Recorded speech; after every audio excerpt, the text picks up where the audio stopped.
Cuando uno está en un juzgado enfrentando un juicio y aparece el fiscal con un montón de jerga legal, acusándonos de un montón de cosas, de repente nos empiezan a temblar las rodillas.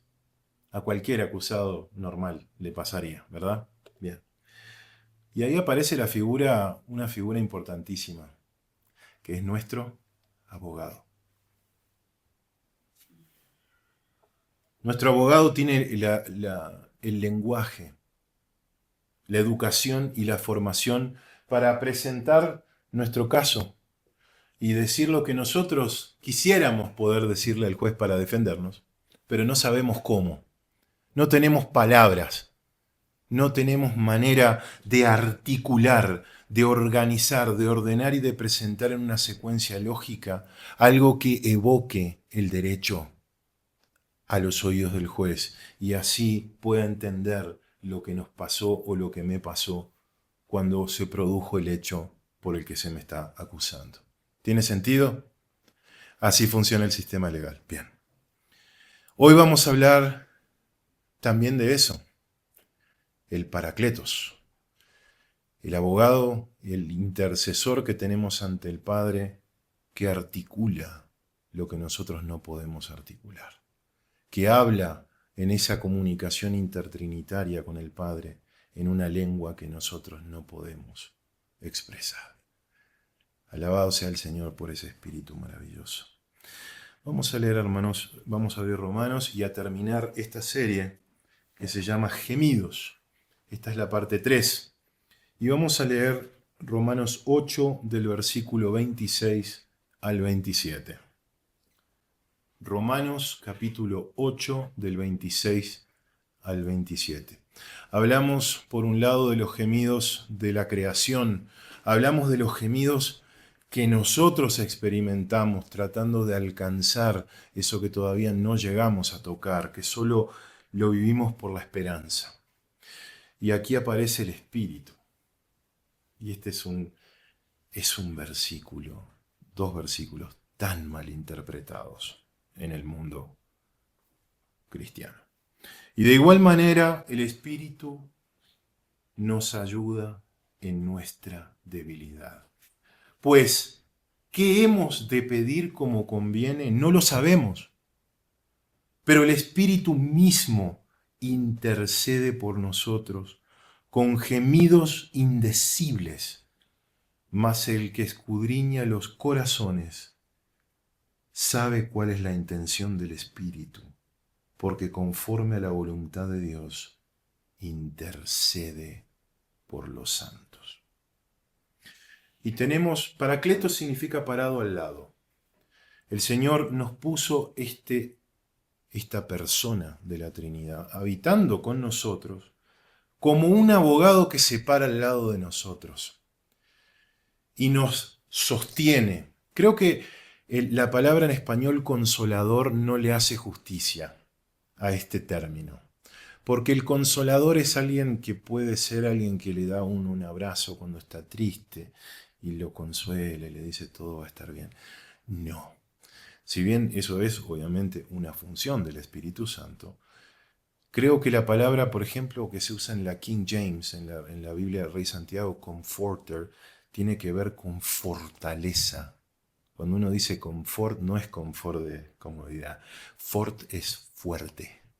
Entonces es el que nos fortalece, es el que cuando estamos frente a la tentación, frente a la debilidad, frente a la depresión, frente a todo aquello que nos derriba, frente a la incapacidad, frente a la ignorancia, no poder entender esto sin su ayuda. Ese es el Paracletos. Y cuando habla Pablo de la debilidad, no está hablando de las debilidades, está hablando de la debilidad humana. Somos frágiles en todo el sentido de la palabra. Frágiles física, frágiles emocionalmente. A veces nos pasa algo pequeño en el día y nos mueve el piso, ya nos destruyó todo el día, ya parece que todo va a salir mal y es un caos. Bueno, esa es la condición humana general. Entonces, Por ejemplo, cuando Pablo pedía a los filipenses por su liberación para salir de la cárcel, él decía, yo sé que por vuestra oración y la suministración del Espíritu de Jesucristo, esto resultará en mi liberación. Hoy hablábamos con los hermanos de desafíos, cosas que parecen que son inzanjables. Se nos va a terminar el tiempo, no vamos a poder llegar a hacer esto. Sí se puede. Es la suministración del poder del Señor que viene en el Espíritu vence toda debilidad. Todo aquello que parece imposible de repente aparece delante de nuestros ojos y no es magia, es la soberanía del Dios que adoramos. Y en ese mismo tren hablamos de lo que nosotros podemos hacer al respecto y todo lo que pasa en nuestro corazón bueno. Perdón, voy a refrasearlo. Todo lo bueno que pasa en nuestro corazón, toda buena obra que hacemos, proviene de Dios, que produce, dice Pablo a los filipenses, así el querer como el hacer. Fíjense lo que dice acá, el deseo de hacer lo bueno y el poder para hacer lo bueno es también un don de Dios. Y miren cuáles son las obras que nosotros hacemos por la carne todos los días. Es básicamente lo que surge de nuestra carne, que es cansancio, mal humor, tedio por la rutina del día. Todo eso que pasa todo el tiempo es nuestra carne viviendo. Pero cuando empiezan a aparecer esas cosas buenas que uno dice, voy a visitar a la hermana tal, voy a hacer esto por mi compañero, voy a hacer este sacrificio porque quiero agradar al Señor. No porque yo le deba algo, sino yo le debo todo. Entonces, todo eso bueno que surge es por Él y de Él. Ahora, aquí habla Pablo de incapacidad para orar. ¿Nos ha pasado alguna vez que nos arrodillamos a hacer una oración y no sabemos cómo expresar lo que queremos decir? Bien. Si bien en la Biblia se nos enseñan modelos de la oración, ¿no? El Padre Nuestro, por ejemplo, es un modelo. No quiere decir que tenemos que repetir eso continuamente. Es un modelo. Se nos enseña a orar por los magistrados, por los gobernantes, por los inconversos, por todos los hombres. Se nos enseña a orar por la paz, por la unidad. Pero ¿cuál es el problema con esto? Que nuestra mente, estamos hablando en el contexto de la esperanza. ¿Recuerdan? Pablo habla de esa esperanza de la redención de nuestro cuerpo. ¿Alguno ha visto eso? ¿Alguno ha visto un cuerpo resucitado? ¿Alguno de nosotros ha visto la gloria del cielo? ¿Cómo es el lugar donde habitan hoy los muertos? ¿Alguno ha visto al Señor? ¿Qué es la lengua? La lengua es un conjunto de símbolos que representan algo que hemos visto. Cuando nosotros se nos dice la palabra árbol o la palabra termo, es sencillo en nuestra mente visualizarlo, ¿verdad? Porque ya hemos visto el objeto. Ahora, ¿cuál es el problema con todas estas palabras que el Señor ha incluido en sus promesas? Resurrección, redención, gloria futura. ¿Cuál es el problema en nuestra mente? Que no podemos verlo. No podemos entender ni siquiera de lo que estamos hablando. Por eso el Espíritu, dice Pablo, nos ayuda en nuestra debilidad porque no sabemos ni siquiera qué pedir o qué decir al respecto. ¿Tiene sentido? Así es como está configurado, digamos, lo que Pablo trata de convenir y lo que Pablo trata de decir. Cuando nosotros estamos expresando ese anhelo y estamos expresando esa esperanza, el Espíritu lo eleva a Dios con gemidos indecibles, con cosas que no pueden ser dichas porque no hay palabras para articularlo. Bien, también obviamente esto tiene que ver con nuestro corazón. ¿no? Ese compromiso vacilante. No estamos todo el día pensando en la gloria futura. No estamos todo el día viviendo como ciudadanos del reino.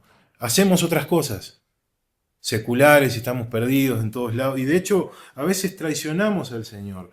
El Señor le dijo a Simón, Pedro, Simón, Simón, he aquí, Satanás os ha pedido para zarandearos como a trigo, pero yo he rogado por ti, que tu fe no falte, y tú una vez vuelto, confirma a tus hermanos. ¿Qué pasó con Simón Pedro? Después de toda esa declaración llena de certidumbre, Señor, yo moriré contigo, moriré por ti. ¿Qué pasó? Lo negó 3 veces antes de que cantara el gallo. Y lo mismo pasó con Pablo. Esa frustración que el Señor le había dado un aguijón en la carne. Vaya a saber qué era eso. Pero 3 veces he rogado al Señor que me lo quite. Y esas oraciones no están alineadas con la voluntad de Dios. ¿Por qué? De nuevo, porque no podemos ver, no podemos entender todo lo que el Señor tiene en su mente con respecto a la vida de la hermana Carmenza, de Astrid, de Mariana, de Mauricio y Patricia. Oramos a veces, Señor, sálvale, haz esto, haz lo otro. ¿Sabemos lo que el Señor tiene en su corazón? ¿O el propósito secreto del Señor con respecto a algo? No. Y el Señor le dijo, bástate mi gracia, porque mi poder se perfecciona en la debilidad. Por tanto, de buena gana me gloriaré más bien en mis debilidades, dice Pablo. ¿Por qué el poder del Señor se manifiesta en la debilidad? Porque es ahí cuando vamos como niños a Él y le decimos, Señor, hágase tu voluntad y no la mía. Si no, somos tremendamente autosuficientes y sabemos lo que hacemos. Así no funciona la criatura con Dios. Cristo intercede por nosotros en el cielo. Es como la figura del padre de familia. Cristo está en el cielo velando y tratando de que se apliquen los beneficios de su sacrificio a los hombres. Continuamente. No solo en su salvación, sino hoy. Todo el tiempo está Cristo intercediendo por nosotros. El Espíritu Santo es una intercesión como la madre. Esa madre que está al lado del niño orando para que el niño se recupere. Por eso Cristo intercede fuera de nosotros en el cielo, pero el Espíritu intercede dentro de nosotros. El Espíritu ora con nosotros, traduce, alinea a la voluntad de Dios el corazón del hombre. Bien, y ese es el gran privilegio que tenemos. Muchos pentecostales y carismáticos dicen que esos gemidos son esos ruidos y cosas que la gente irracional que pasan a veces durante los cultos evangélicos, si se le puede decir evangélicos.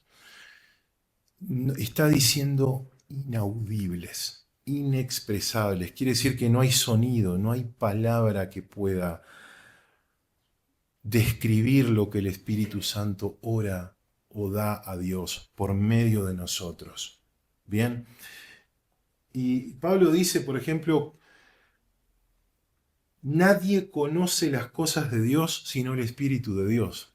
El principio está dentro de este concepto que Pablo enseña.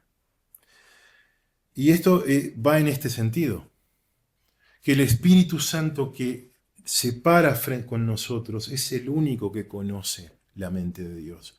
Y esto es una redundancia, porque uno dice el Espíritu Santo y el Padre son Dios. Es obvio que comprenden el uno al otro, pero ¿por qué Pablo lo dice? Para ánimo nuestro, para que nosotros entendamos que el Espíritu que habita en nosotros y que ora con nosotros y en nosotros,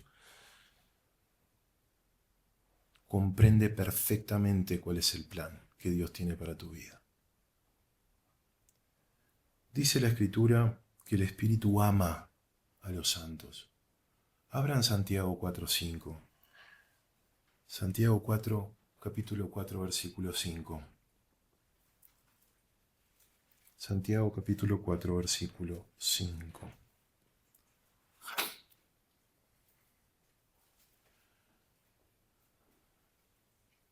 Ese Espíritu que Él ha hecho morar en nosotros nos anhela celosamente. Y estos celos, lo hablamos con los chicos el otro día, estos celos es porque somos propiedad, posesión adquirida. Y a veces, inmediatamente antes, Santiago está hablando de la amistad con el mundo.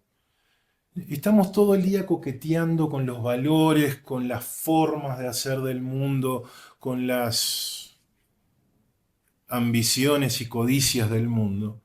Y por otro lado, Santiago nos dice que el Espíritu nos anhela celosamente. ¿Por qué? Porque habita en nosotros y nos ama de una forma incomprensible. Y esa relación que tenemos con el Espíritu Santo habitando dentro de nosotros es clave, porque es nuestra unidad, nuestra comunión con el Padre. En Oseas capítulo 11, versículo 8, podemos casi que vislumbrar el corazón de Dios. Fíjense. ¿Cómo podré abandonarte, oh Efraín? Te entregaré yo, Israel. ¿Cómo podré yo hacerte como Adma o ponerte como a Seboim? Dice, mi corazón se conmueve dentro de mí, se inflama toda mi compasión. Así como a Dios se le inflama el corazón de ira por el pecado, a Dios se le inflama el corazón de misericordia por sus hijos, por sus amados. Y esa es la misión del Hijo y del Espíritu Santo. Aquí está hablando Hebreos del Hijo. Dice que puede también salvar perpetuamente a los que por Él se acercan a Dios, viviendo siempre para interceder por ellos. Sin este sostén, sin esta intercesión, tú perderías tu salvación inmediatamente después de ser salvo. Por ejemplo, cuando habla de los últimos días, dice el Señor en el discurso de Mateo 24, porque se levantarán falsos cristos y falsos profetas, y harán grandes señales y prodigios, de tal manera que engañarán, si fuere posible, aún a los escogidos. Y uno dice acá, pero acá dice que es posible. No. Esa palabra es dunaton. Acá dice si fueren capaces, si fueren aptos, si tuvieran el poder para engañar a los escogidos, estos falsos profetas y falsos cristos. La realidad es que no lo tienen. ¿Por qué? Porque la salvación está garantizada. La exaltación, la glorificación de sus hijos está garantizada por la continua intercesión del Hijo en los cielos. Y el Padre escudriña los corazones, nos conoce todos nuestros problemas del día a día. Hay innumerables escrituras en la palabra que dice que todo corazón está delante de Dios. El Señor escudriña los corazones. Dice el salmista, tú me has examinado y conocido, has conocido mi sentar y mi levantarme. Y dice el Señor, yo escudriño, todo el intento del corazón. Engañoso es el corazón más que todas las cosas y perverso. ¿Quién lo conocerá? Lo que hablamos hoy. Yo, el Señor, que escudriño la mente, que pruebo el corazón. Y para terminar, hermanos, todo esto se indica para que nos regocijemos en esto. Nos regocijemos en esa ayuda que tenemos incluso para orar, esa ayuda que tenemos para pasar los desafíos del día a día. Estábamos hablando de esto, de la intercesión, de la ayuda para pedir lo que conviene, para entender la mente de Dios. Pero el sentido completo de esta serie de gemidos que hemos visto se lleva aquí, en el versículo que vamos a ver el domingo que viene. Sabemos que a los que aman a Dios, todas las cosas les ayudan a bien. Esto es a los que conforme a su propósito son llamados. Todo este gemir, todo este sufrimiento, toda esta incomprensión en la que vemos por espejo esa gloria que no podemos articular, todo esto es para tu bien. Así que no te preocupes, regocíjate en las pruebas, regocíjate en que aún seas tenido digno por ser afrentado por el nombre de Jesús. Porque es maravilloso lo que Él produce en nosotros, aún en el dolor. Todo aquello que es malo o que creemos que es malo, Él lo torna para bien. Esta es la promesa para ti, hermano, hermana en Cristo. Ven a Él. Ven a Él. Permite que Él interceda por ti y que todo tu castigo, toda la ira que pesa sobre ti, sea imputada a ese sacrificio que Él ya hizo. Arrepiéntanse, fue el llamado de Juan el Bautista en el desierto. Y el del Señor fue el mismo.